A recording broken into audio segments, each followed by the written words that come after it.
Hey Tribe, welcome to another episode of Let's Chat About That. I am so excited to come to you tonight to talk about the question of should I pursue a doctorate? So, my name is Shamika and I go by Savvy Shay, and I want to remind you that on the first of every month, I'm bringing to you a live podcast with some of my amazing educated friends, and I called it, you name it, Savvy Shade and Friends. So please join us on the first of the month here in the Transition and Teacher Tribe at 7 p.m. It also goes live on YouTube 2 days later, 48 hours later after it goes live in the tribe because I want to bring it to you first exclusively because y'all are my people, right? So let's delve right in. Let's get into this question that some of you are asking yourselves right now. You're trying to make a decision about your career and you're thinking, is this the best move for me to make?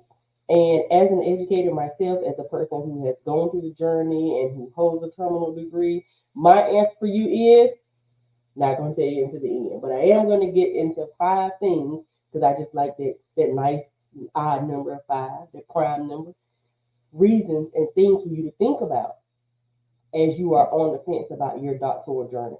So of course I have to bring you some data because that's what I do. So go to my handy dandy notebook. According to the NCES, in the year of 2021, there were 170,580 doctoral degrees conferred. Of those numbers, 71,000 were male or awarded to males, and 99,000 awarded to females. Power to the female. March is Women's Month. Okay? If we break that down by race and gender, 7.7% of those doctoral degrees conferred were conferred to black males, 11.6% to African American or black females, 66.1% for white males, and 61.4% for white females. So that just gives you some data from a couple of years ago. You can go on to NCES, just Google it, and how many doctorates are conferred. I like to start off with giving you those numbers to give you some context that you too can be in that 170,000 number of educators who have gone on to pursue the doctorate. And not just in education, there are, of course, a plethora of opportunities for you to pursue a terminal degree. So I'll start by telling a little bit of my journey, and I'm getting fancy with this live because I have some little slides for you this evening. Do you see that? So let's talk about my journey a little bit. I started pursuing my doctorate in 2010, and there I am, the face of the franchise. I'm not only a client, I'm the doctorate president, I'm a representative there with three of my classmates. We were all in the same cohort, but we all graduated together. I was in cohort 17 at the Fayetteville State University. You can see attitude check, Buckle Pride on my shirt last week and this week. And I was a teacher. I was teaching seventh grade language arts when I applied. I applied at two schools. One of them I was fortunate enough to get in, which was Fayetteville State. Of course, I did not get accepted into the other one. So when there was no other institution for me, Fayetteville State opened up their doors for me, and I will forever be grateful for this HBCU that gave me an opportunity. And this was the only time I attended an HBCU. So I am so glad that I had the opportunity to pursue it there. So the year was 2010. We were living in my hometown of Tarboro, North Carolina, and I was on the fast track to the superintendency. At least I thought so in my mind. And my family and I were getting ready to relocate back to Greensboro. Didn't know it when I received my acceptance in May because I could hop right on 95 from Tarboro and get to Fayetteville fairly quickly. Had support. Family was all in town, for my son because he was only like 8 or 9. No, I'm sorry, she was 6 at the time because he was born in 2004. So was ready, gung ho, excited to take that journey. Got an opportunity to move to Greensboro to teach. I really was pursuing an assistant principalship, and I got a random call for this principal one day, Mr. Lance Stokes. I'll never forget him. He called me and he was like, "Hey, are you interested in the teaching position?" And I said, "Sir, I'm gonna be honest with you. I'm really not trying to become a teacher again. I'm already doing that. I was at South Edgewood Middle School teaching seventh grade language arts. Loved it, flowing, doing my thing. Like you could not tell me that I wanted the unofficial principal of that school. Not interested. I really wanted to get into administration, and I had been trying and getting nowhere. And he said, if you come and teach for me for one year, I would help you get into school leadership. And he honored his word, and I taught at that school for 1 year. And then the next year, I was able to ascend into the assistant principalship. During that transition time, I was commuting from Greensboro, North Carolina to Fayetteville, North Carolina, 3 times a week, Tuesday night, Thursday night, and Saturday morning. And when I tell you it was tight work, as a teacher, it wasn't so bad. I had been teaching for 5 years. I was in my 6th year in the classroom. So I knew how to write lesson plans and classroom management, but I was in a different school in a different city. And so that was a little bit of a challenge. But the school schedule worked because, of course, we would finish up at 3:30. I could go home, take a shower, get a snack, get some sun, get on the road and get to class on time. That second year, I moved to Reedsville High School, which is about 30 minutes north of Greensboro.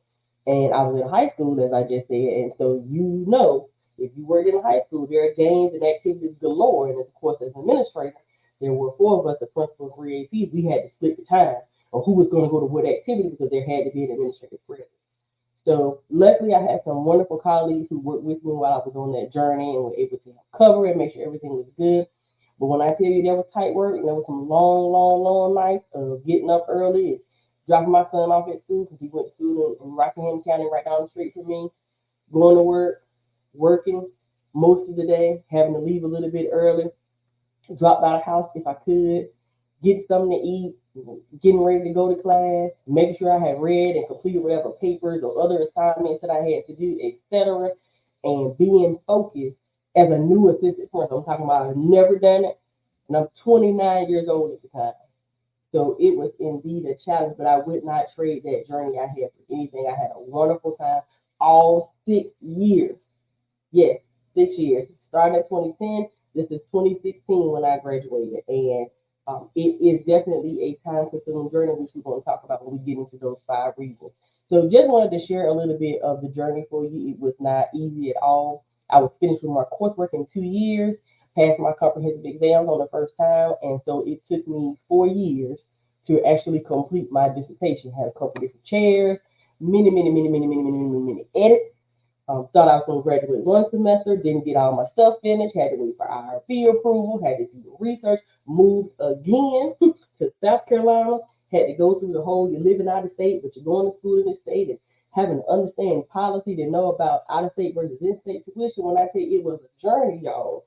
But thanks be to God, we made it through. And so if you're thinking about pursuing your doctoral degree, your journey may be much more seamless than mine because things have changed in 14 years with technology and the way schools are done now. You can do a lot of things 100% online.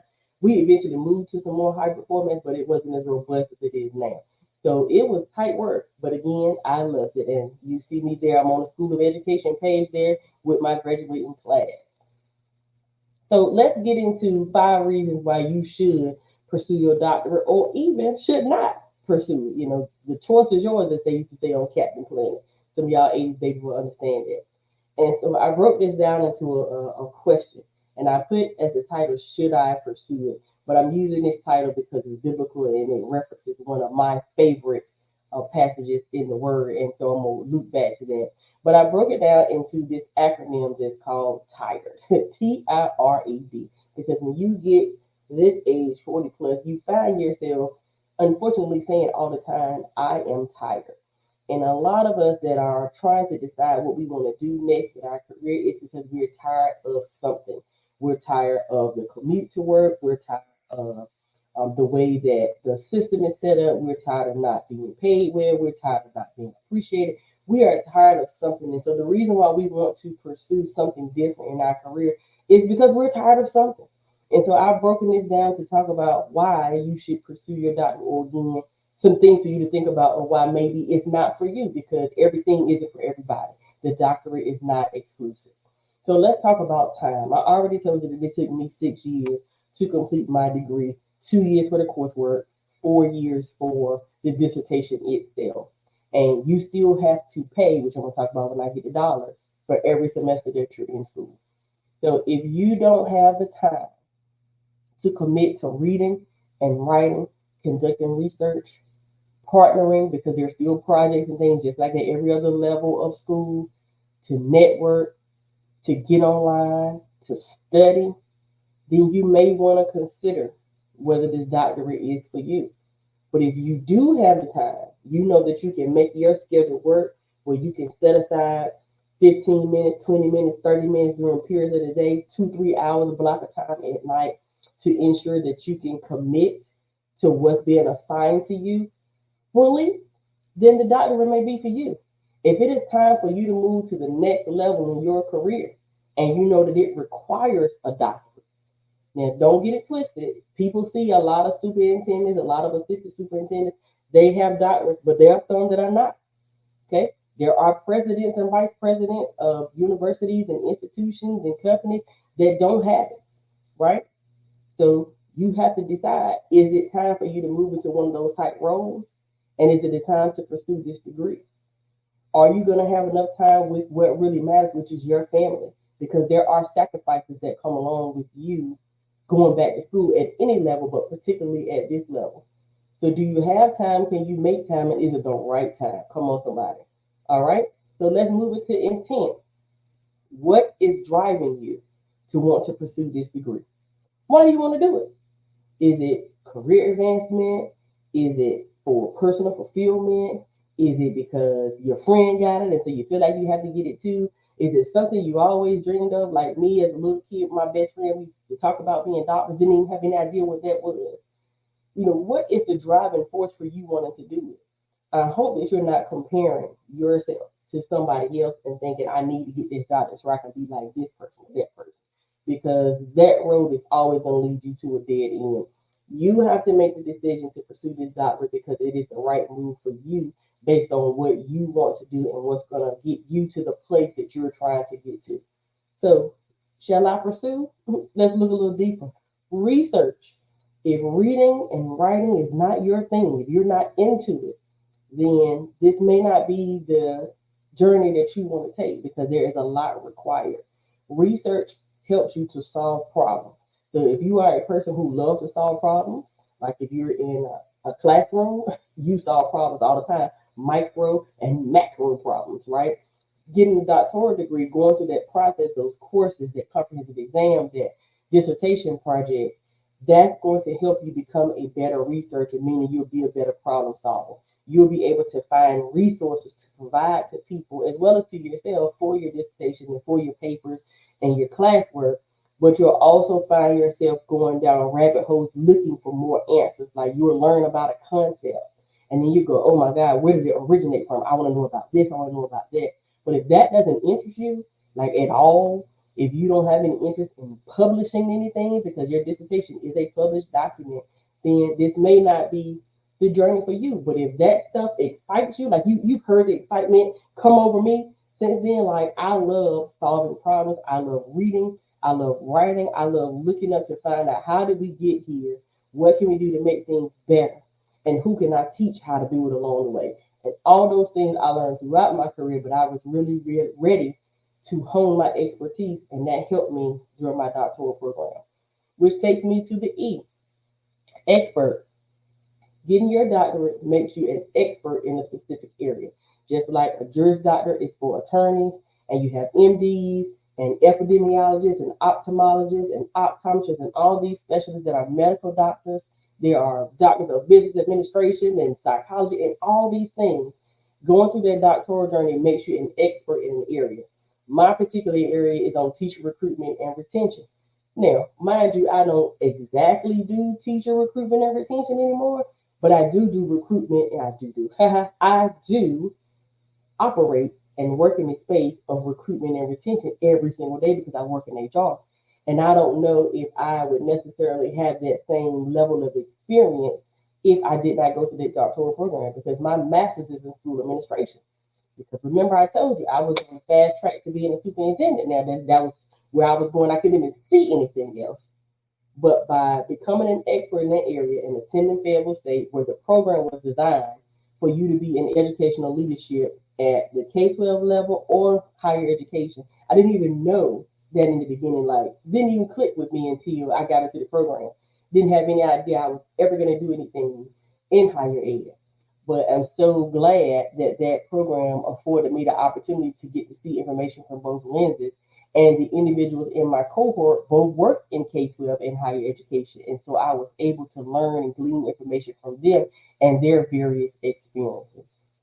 And the last one is dollar bill, y'all. I'm gonna talk about it from a couple different angles. The first one is it costs. Anytime you go to school, it costs.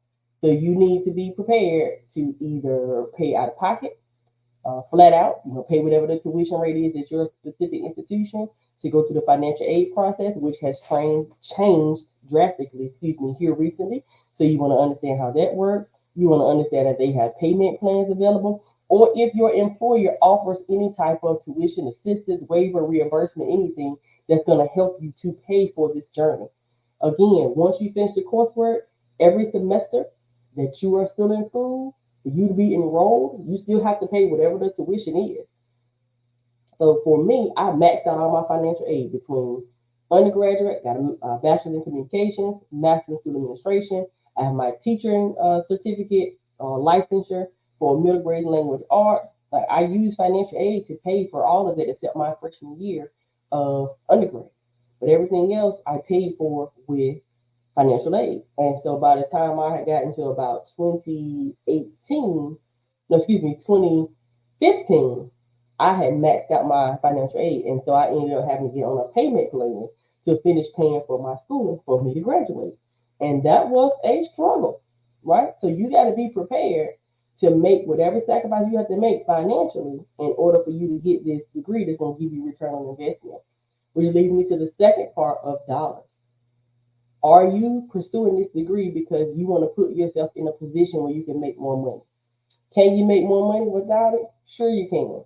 But again, becoming an expert and learning how to research and knowing your intent and having the time to invest and knowing you're going to get a return on your investment over time, as in time after time, then yes, the doctor will set you up to be able to make more money.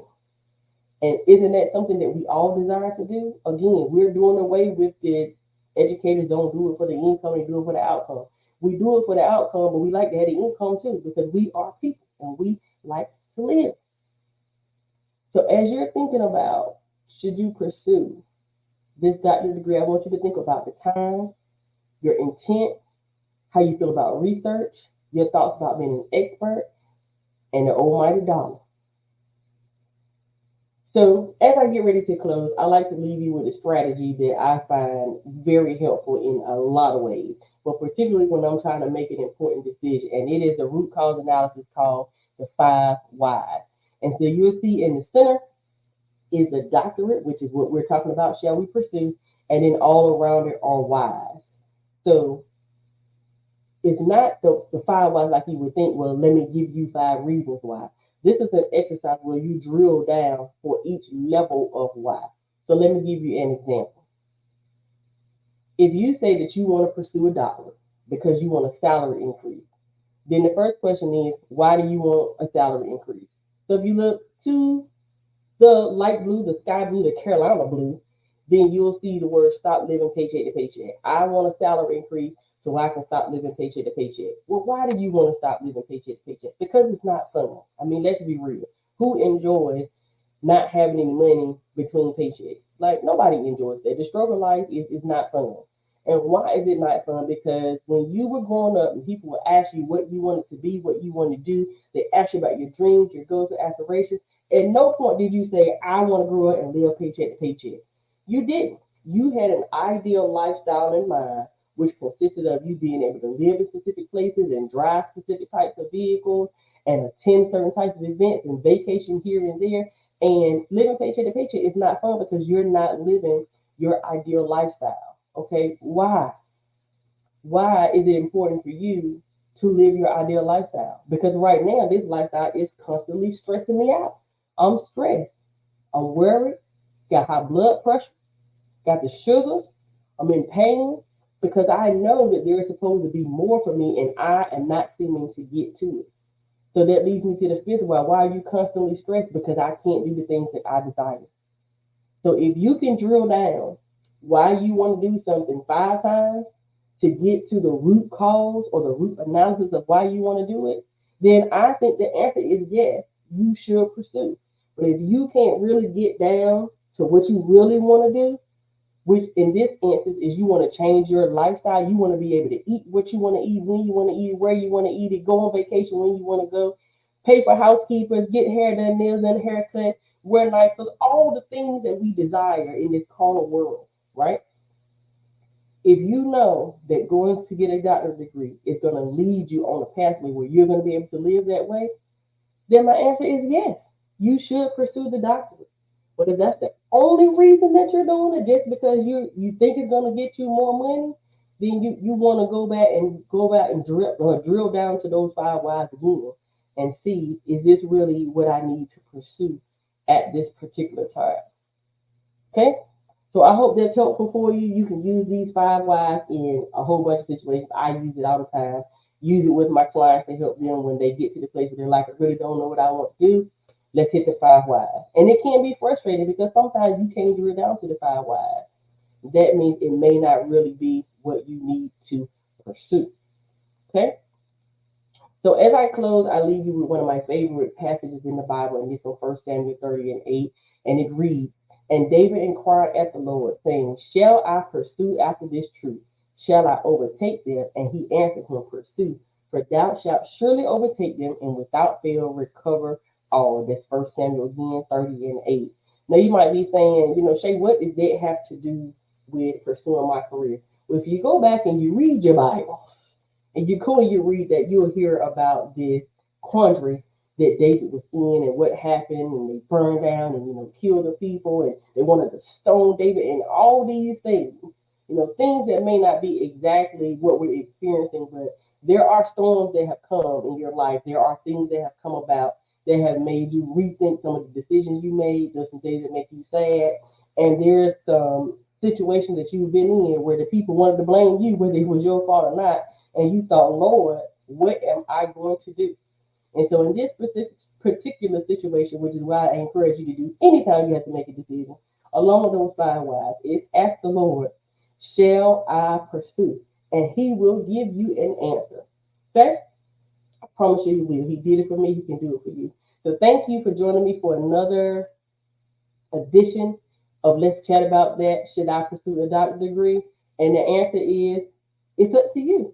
You should know what it is that you need. And then if the answer is yes, because you are tired in a positive way and you can meet all of those things under TIRED, if your five whys line up and if you prayed and the Lord is saying, yes, you shall pursue and you will overtake it, meaning you will conquer all the obstacles that come your way and you will get that degree and you will come out as Dr. So-and-so, then yes, you shall pursue.